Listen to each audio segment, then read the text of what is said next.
So here in the Gold Hall, we now continue with a keynote address by the Deputy Chief Executive of the European Investment Fund, Merete Clausen. Madam Clausen, welcome to the stage.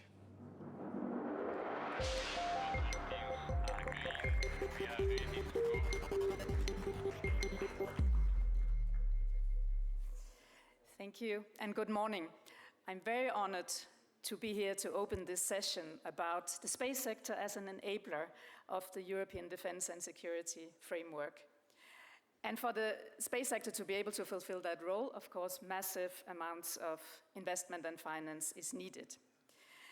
The European Investment Bank has supported the space sector since the 90s, the 80s actually already, with the European broadcasting satellites.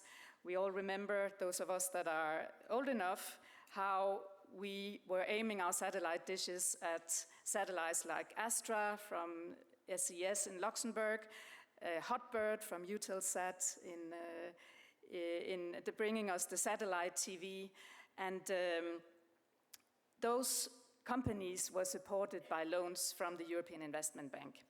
And over the decades, the group, which is now also consisting of the European Investment Fund, which I represent, has entered into the new space segment, focusing on entrepreneurship, on startups, on expansion, on commercialization of innovation in developing the European space systems.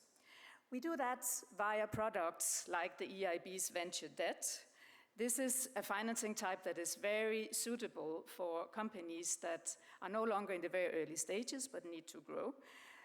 I can give you a couple of examples how we have supported very recently ECAPS in Sweden. This is a company that is developing non-toxic propulsion systems for the space sector, or Belgian Aerospace Lab, which is manufacturing microsatellites from a new manufacturing facility supported by our funds. And the European Investment Fund is specializing in providing venture capital, providing equity through venture capital and private equity funds. And by doing that, we're helping to build an innovative and early stage ecosystem, much like they have in the US. And this we see is also growing now in Europe and thriving. Some examples of our investments are investments into ESA in Germany, who is building the first private launcher to complement the Ariane launches. This is helping also to reduce launch costs. And another example is ISAI in Finland. ISAI is developing advanced Earth observation systems that can even see through clouds and darkness. And as the general was saying, we cannot protect what we cannot see. This specifically investment is in co-investment with OTB in Ventures in Poland. It's a true European cooperation. We are using in the EIB group our Tech EU initiative as an umbrella for investment in tech across all the sectors, be it defense, security, space, but also health, other types of digital technologies. And we have pledged to channel 70 billion euros by 2027 through the Tech EU initiative, catalyzing some 250 billion altogether in investment into tech startups, into scale-ups, and also into the strategic infrastructure.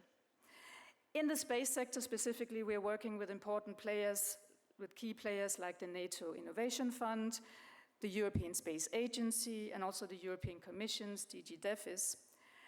And we are backed financially by the EU budget, for instance, in initiatives such as the Cassini Fund initiative, where 600 million is at our disposal to invest into funds that can invest into space ventures, and also the Defense Equity Facility, a pilot that we're developing with the Commission and hope to be able to develop further into a more permanent structure. This has allowed us, the EIF, in the last 5 years to back some 16 funds with 318 million euros.